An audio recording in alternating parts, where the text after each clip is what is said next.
evening. For this program, we're going to concentrate upon the collision between the Deep Impact Space Probe and Comet Tempel. But first of all, our usual news notes. Chris, there's plenty going on. Yes, and it seems that every month we have new news about extrasolar planets, planets orbiting stars other than our own sun. Last month we had the first ever image of an extrasolar planet, and now we've got exciting news about solar systems in the process of formation. From the Hubble Space Telescope, a ring round the star Fomalhaut. Now Fomalhaut, you can see, is best in the autumn.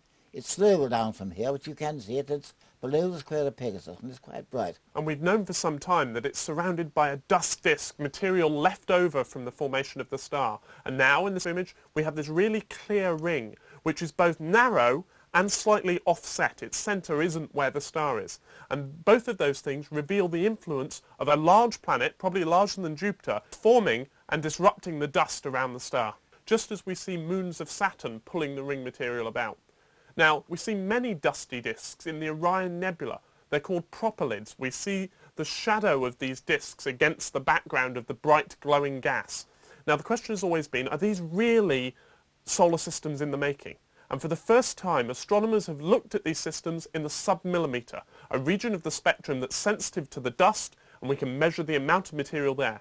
And the answer is that yes, most of these stars in the Orion Nebula are forming solar systems. There's enough material to go on to make planets. So it seems that planet formation is very common indeed. Well, we have now found the smallest exoplanet so far, about 2.5 times the mass of the Earth, going on the star Gliese 876, 15 light years away, and it may well be a rocky planet, bigger than the Earth, and of course very hot because it's close to the star, but it's the next step. Yes, it's not Earth, it's not in a habitable zone, it's slightly bigger than Earth, but it's probably the first rocky planet we found. It never got big enough to pick up substantial amounts of gas, and so, as you say, it's the next step towards finding solar systems that look like our own.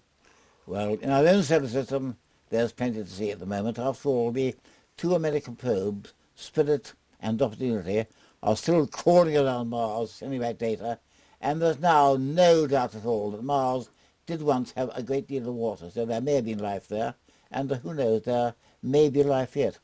What have Spirit and Opportunity been up to since we last mentioned them? Well, Opportunity hasn't been doing very much because it's been stuck in a sand dune for most of the last few months. It's out now, though. That's right. By an amazing piece of interplanetary driving, they managed to gradually inch the space probe out of the sand trap it had been stuck in, rather like a golf bunker, and now it's having a good look around before driving off. Spirit is indulging in the first interplanetary mountain climbing. It's heading up to the top of the range of hills it's been sitting on, investigating outcrops of rock on the way, and I think the plan over the next few weeks is to get to the top, have a look round and decide where to go next. It's more than a year since these missions landed. It's amazing to see that they're still operating. These have been amazingly successful. They've told us more about Mars than we dreamt was possible. And we've also got Mars Express, Patrick, still going around the planet, sending back an amazing array of photos, some recent ones here. And also, Mars Express has just deployed what's called MARSIS, its radar experiment, which will probe just below the crust of Mars from orbit. So it's really exciting to begin getting results from that. It's looked at the Earth too. That's right. Actually, that was Opportunity, managed to take a picture of Earthset on Mars. It's just amazing to see our own planet from so far away. Well, further than that, don't forget the Messenger probe on its way to Mercury. And that's a long way away now. And that's had a look at the Earth too. Not a very detailed one, but this is the Earth from Messenger.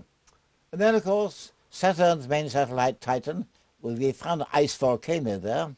Yes, seen on the latest pass by the Moon by Cassini, the orbiter which released Huygens back in January. Now, we've known for a long while that the methane in Titan's atmosphere must be being replenished. There must be a source somewhere. And for a long while it was hoped that there was an ocean on the surface so that the methane could just evaporate. Doesn't seem to be the case, sadly. The methane oceans of Titan are no more. I fear not. Instead, we must have volcanism. If you heat the ice, then it begins to evaporate and releases methane into the atmosphere. And that's what seems to be happening at this particular spot on the surface. So we now have volcanism on Titan. Certainly, Titan has plenty of surprises for us. Yes, and the next flyby of Cassini will be in August, and each flyby gives us more surprises. So there's plenty of activity going on. Chris, thank you very much. And now, on to our main programme. Tomorrow morning, in a few hours' time, there will be a collision between the Deep Impact Space Probe and Comet Tempel. And it's going to be a most interesting encounter. First of all, what exactly is Comet Tempel? Like all comets, it's really a dirty ice ball. In this case, about 6 miles long and 4 broad, and it can develop a tail, not a very prominent one. It goes around the sun once every 5.5 years, and discovered in the 19th century by the German astronomer Ernst Tempel, hence its name. Well, it's very near now. In a few hours, the collision will take place. Welcome out to our 2 guests, Jonathan Shanklin of the Antarctic Survey and Mark Kidger, all the way from Tenerife. So first of all, what exactly is a deep impact probe and what's it going to do? Well, it's a very, very interesting mission. It's possibly the most interesting mission NASA have tried. It was launched on January the 12th. There was a slight delay, about 2 weeks, because of some problems with the rocket, with the guidance systems. However, that did not delay the encounter, which is tomorrow morning. And the whole idea of this encounter, there are 2 parts. There's a mother probe, which has got the biggest telescope ever launched to deep space, 12-inch telescope, a 30-centimetre telescope, and a smaller telescope, a 5-inch telescope on board, and then the impactor. Now, the impactor weighs 373 kilograms, and that is going to slam into the comet at 10.2 kilometres per second, we hope, tomorrow morning. There's intelligent guidance systems on board. The cameras are tuned into the rockets. They will detect the nucleus and direct the impactor into the nucleus and hopefully to a successful hit. Of course, we won't know that till tomorrow morning, so hopefully it will happen. And of course, no explosive there. No, this is purely using the energy of the lump of matter to create an explosion. So there's no actual explosive. What we're doing is changing the energy of movement into heat. And this is equivalent to about 5 tons of TNT going off in a big bang. One thing I think we must make clear, there's no danger to anything, certainly no danger to the Earth. No, none whatsoever. There is no danger to the Earth whatsoever. That's very important people understand that. Even if a fragment breaks off, there is no way that that fragment can come anywhere near the Earth. That's one of the reasons why this comet was chosen. What about the effect on the comet itself? What's going to happen to it? There's a whole range of possible scenarios. There's nothing at all is one option. We could just drill a hole in, we don't see anything. That's the nightmare for the probe scientist, that could happen. If it's very, very soft, like soft snow inside, the probe might just go inside and disappear completely. Or even a meringue. So that it or just even a goes meringue, yes. ping. What they call aerogel. That's the aerogel model, and that is their absolute nightmare because we just see the signals disappear and nothing whatsoever else will happen. The other range of possibilities, the extreme, is that we could blow a large crater in the comet. A huge cloud of dust and gas is released through the energy of the impact. We expose bright icy surfaces. Those are then eroded by the action of sunlight on it, vaporizing all the ice, and we see an expanding coma. How long will this effect last, do you think? Minutes, weeks or months? That's a very good question. It's going to have various phases. There will be an initial tremendous flash when the probe hits. Now, they reckon the explosion will reach about 10,000 degrees centigrade. That will give a bright flash of light, could be naked eye visible, they hope it will be, and it will fade out in a second or two. Then, over the next few minutes, the crater should form, if a crater forms, which we don't know, of course, and that would lead to a big cloud of dust going out. It should brighten over a period of several hours and then start fading again. Nobody exactly knows how long it will take. Well, comets can show outbursts. What about Schwarzmann 1? Yes, that's a very famous case, and we've got an animation of an outburst of this comet. Every month or so it brightens tremendously. It can brighten 6-7 magnitudes. That might actually be what happens with Tempel 1. The outburst of Tempel 1, if it happens after the impact, could look like this. Well, a comet, after all, isn't like a planet. I think like a dirty ice ball. Let's elaborate on that, shall we? Yes, we're not really certain exactly what a comet is composed of. We know what it looks like with the telescope. We've probably got an outer crust, which is very, very dark. If you get a lump of coal, smash it into fragments, the comet's crust is darker than that. So it's really, really black. In amongst that, there are jets of gas coming off. These are from ices in the comet's nucleus, and probably we've got a whole mixture of things. There's ices like water ice, methane ice, carbon dioxide ice, ammonia ice. All these are building blocks from the birth of the solar system. They are made of a very ancient material. Yes, they are. They're made out of the original material that formed the planets in the solar system. And that's what's so interesting about them, because it's the only material that we have got left over from the formation of the solar system, and it hasn't changed. So when the Earth formed, the material accumulated, everything changed because of the heat that was produced when it accreted. The same with the giant planets. But with comets, this material is just about unchanged. The original building blocks are still there. And even though Halley, for example, we know that it's made about 3,500 orbits around the Sun, it will make about 7,000 in total before it dies. That material inside, deep inside the comet, is still exactly the same as it was when it was right out in the outer fringes of the solar system before it had ever come close to the Sun. Of course, some people suggested it might break the comet up, but I think it's most unlikely. Very unlikely indeed. It's like a gnat hitting your car windscreen when you're hurtling along the motorway at 70 miles an hour. You don't notice, the comet's not going to notice, it's not going to change its orbit whatsoever. However, you do get a little bit of a splat as the gnat hits the windscreen, and the same sort of thing is going to happen when the probe hits the comet. Certainly comets have been seen to split before. I mean, the classic example being Biela's comet, 1846. Yeah, comets split all the time. We get one or two every year that split into a large fragment and a small fragment. Indeed, very recently, a comet discovered by the Linear search program has been observed to split. In fact, amateur astronomers were amongst the first to report this observation. There was a small condensation that's seen separate from the main nucleus. And this is a part of the life cycle of comets. They split up. Sometimes it's a large object and a small object. Sometimes it's two very similar objects. What about future missions to comets? We've got plenty coming up. The first one that's going to produce some results is the Stardust mission. That's already imaged a comet.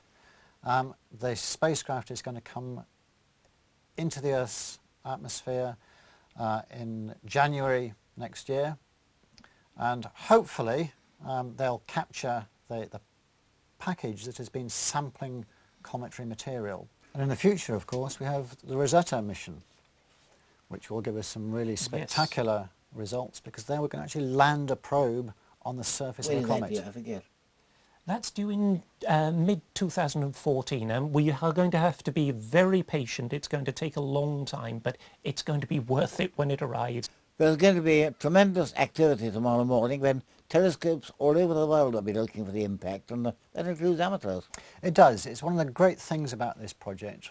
Amateurs have been involved from the start, and they've been imaging the comet as it comes in towards perihelion, submitting the images that they've taken to the network, and they've then been used both for astrometry, that's measuring precisely the position of the comet so that we can determine its orbit and hence target the spacecraft accurately in the early stages, and then for details of the structure of the coma, that's the cloud of gas and dust around the comet, and any tail development that we're seeing.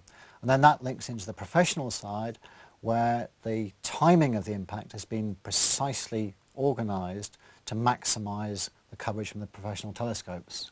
Yes, exactly. And the timing, the reason why it is exactly 5:52 or 6:52 British summer time tomorrow morning is so that the Hubble Space Telescope can observe it, but also so that it will be very high in the sky just after sunset in Hawaii. All the telescopes on Hawaii, Mauna Kea, will be looking at it. Chris will be over at Palomar for the sky at night. Where will you be, Mark? I'll be in the observatory in Tenerife. We've got the two telescopes there. Almost all of the science has to be done from telescopes on the Earth. And so it's absolutely critical that as many telescopes look at it in as many different ways as possible to get all the information that we can get. It's a pity that here in Britain we're going to be rather unlucky, it's so low down. But one thing does strike me. The impact all right, which I've already missed that. On the other hand, if it does make the comet brighter for some time, then tomorrow evening we might get it. That's it. That's exactly right. But it depends so much on exactly what happens. It could be that for the first couple of hours after impact, it's really quite disappointing. And then it starts to brighten up. And it may be that from Europe, nearly 20 hours later, we actually see it better than the people did just after impact. Yes. Now, may I ask you both two questions? First of all, what are the chances of success? And secondly, what do you really hope to see? Jonathan?